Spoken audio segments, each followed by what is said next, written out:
Hello, welcome to the lecture. In this lecture, we are going to look at market targeting and positioning. Okay, these are important in marketing management. Questions come from you for UGC net exams, right? Regarding marketing, what is targeting, positioning, objective type questions that has to be handled well. So, first of all, what is market targeting? क्या होता है market targeting का मतलब? एक consumer का पूरा consumer का group है, तो उससे क्या होता है, सबसे पहले सेगमेंटेशन होता है, एक सेगमेंट्स क्रिएट किया जाता है 3 से 4। ठीक है, अब सेगमेंट क्रिएट करने के बाद एक ग्रुप को टारगेट किया जाता है, एक सेगमेंट ऑफ ग्रुप को टारगेट किया जाता है, उसके हिसाब से पॉलिसीज़ मार्केटिंग स्ट्रैटेजीज़ क्रिएट किया जाता है वो टारगेट ग्रुप के हिसाब से। So a target market is a group of consumers with shared demographics, मतलब कि जिसका फीचर्स सेम हो, सेम चीज़, सेम नीड, सेम डिमांड होना चाहिए वो ग्रुप ऑफ कंज्यूमर्स का। Therefore, it is said that they should have same or shared demographics who have been identified as the most likely buyers of a company's product or company's services. For example, Tata Motors has launched Tata Nano. So Tata Motors are making products specially like Tata Nano for the middle class consumers. Nokia earlier used to make phones for the common masses. पूरा जनता के लिए phones create करते थे वो। सो उसका target market middle income group of consumers था। एक particular segment, एक पर्टिकुलर ग्रुप ऑफ कंज्यूमर्स को टारगेट करना और उसके हिसाब से स्ट्रैटेजीज़ क्रिएट करना, उसके हिसाब से पॉलिसीज़ क्रिएट करना, that is market targeting. Fine, अब नेक्स्ट स्लाइड में देखो, what is the procedure of market targeting? That consists of 2 steps. First है attractiveness, एक सेगमेंट अट्रैक्टिव होना चाहिए, लाइक फैक्टर्स ऑफ प्रॉफिटेबिलिटी, वो प्रॉफिटेबल बिजनेस होना चाहिए जो सेगमेंट क्रिएट कर रहे हैं। बहुत छोटा सेगमेंट नहीं होना चाहिए, बड़ा सेगमेंट होना चाहिए ताकि प्रॉफिट्स हो for the future period of time, लंबा समय के लिए प्रॉफिट्स होते जाए। ईज़ ऑफ मेजरमेंट, मेजर करने में आसान होना चाहिए वो सेगमेंट, कंफ्यूजिंग सेगमेंट नहीं होना चाहिए। Same type of need preferences of the consumers should be there in that particular segment. There should be potential of growth and expansion, बढ़ना चाहिए वो segment in future period of time. आज से 20 साल बाद वो सेगमेंट ग्रो करना चाहिए, तब तो बिजनेस सेटअप करना is profitable. And with the segment is accessible भी होना चाहिए, बहुत फार अवे प्लेसेस में नहीं होना चाहिए जहाँ रीच ही ना हो मार्केटियर्स का। So the segment should be accessible, should be feasible, profitable, right. अब सेकेंड स्टेप क्या है, objectives and resources of the company. Companies का कुछ मोटोज, ऑब्जेक्टिव, विजन होता है ऑर्गेनाइजेशन का, that they have to achieve for the future coming period. ठीक है, सो उसका गोल्स ऑब्जेक्टिव्स के साथ ही टारगेटिंग भी कंप्लाई करना चाहिए। मतलब वो लोग टारगेट कर रहे हैं अगर नैनो कार्स बनाने का for the middle income groups, so objectives भी वैसा ही होना चाहिए कि प्रॉफिट्स में को जनरेट करना है उस सेगमेंट, वो टारगेट मार्केट के लिए, right. So objective should align with what the company is doing for the common masses. Now, selecting market segment, company needs to choose a segment where consumers have similar need, similar preferences, similar features, और तभी वैसा production होगा goods का, masses में production होगा, बहुत सारा production होगा और स्केलेबल होना चाहिए वो business for the future period of time. So this is the procedure of market targeting, selecting a market.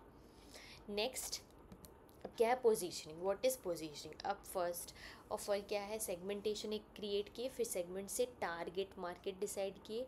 अब वो टारगेट मार्केट से क्या हो रहा है, पोजीशनिंग, मतलब कि कंज्यूमर्स के माइंड में अच्छा छवि बनाना वो ऑर्गेनाइजेशन का। So market positioning refers to the ability to influence the customer perception regarding a brand और a product relative to the competitors. अब दूसरे कॉम्पिटिटर्स होंगे मार्केट प्लेस में, लाइक पेप्सोडेंट, वो टूथपेस्ट में एक ब्रांड हुआ। अब दूसरा कॉम्पिटिटर जब आने वाला है, लाइक पतंजलि, ठीक है, अब जब वो आए, उन लोगों को पोजीशन करना है अपने कंज्यूमर्स के माइंड पे कि they are better than their consumers, creating good will, good desire, good reputation of the brand in the minds of the customers। First part देखने ही से कंज्यूमर्स को ऐसा लगना चाहिए, हाँ, this product is good in comparison to the other competitors in the marketplace. So this is third in the segmentation, targeting, positioning. This comes at the third place. Okay, now let us look at the questions related to this part. Which of the following is not a basis for evaluating market segments for targeting? Not is very important. Many of the times what happens, not is being escaped by the students. So not is very important. We have to always look at the question. We need to look at the question very precisely. So question क्या कहना चाह रहा है, which of the following is not a basis for evaluating market segment for targeting। जब targeting हम लोग देख रहे हैं तो ये हम लोग कैसी segment decide करेंगे for targeting। सबसे पहले segment size and growth होना ही चाहिए, एक पर्टिकुलर सेगमेंट का साइज़ ग्रोथ होना चाहिए for the future period of time, तभी उसमें कोई भी बिजनेस इन्वेस्ट करना चाहेगा अपना समय, अपना एनर्जी, अपना resources, right. So this is not the answer. Second is structural attractiveness. अब वो अट्रैक्टिव भी होना चाहिए वो सेगमेंट, क्योंकि organisation has to work with that segment for the future period of time. So structural attractiveness भी नहीं होगा आंसर, राइट, ये भी नहीं है, फर्स्ट भी नहीं, ए भी नहीं है, बी भी नहीं है।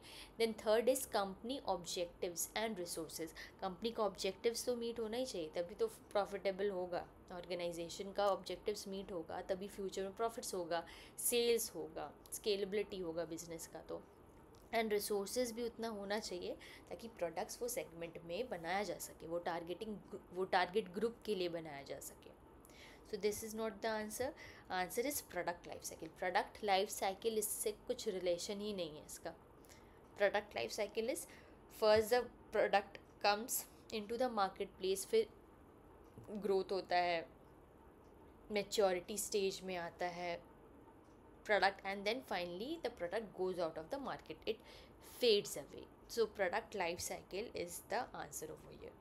It is not a basis for evaluating market segments for targeting, right? This is the answer. Now let us look at the second question. ये क्वेश्चन क्या है, देखो, positioning is concerned with, positioning क्या होता है positioning, it is creating a new product for a market, नहीं, एक new product, तो न्यू प्रोडक्ट जनरेशन होना चाहिए, वैसा नाम होना चाहिए, पोजीशनिंग तो नाम नहीं होना चाहिए। नाउ सेकंड क्या है, setting a product price in the market, so ये प्राइसिंग का बात हो गया, ये तो पोजीशनिंग हुआ नहीं। थर्ड क्या है, क्रिएटिंग एन इमेज और identity in the minds of the target market, this is our answer.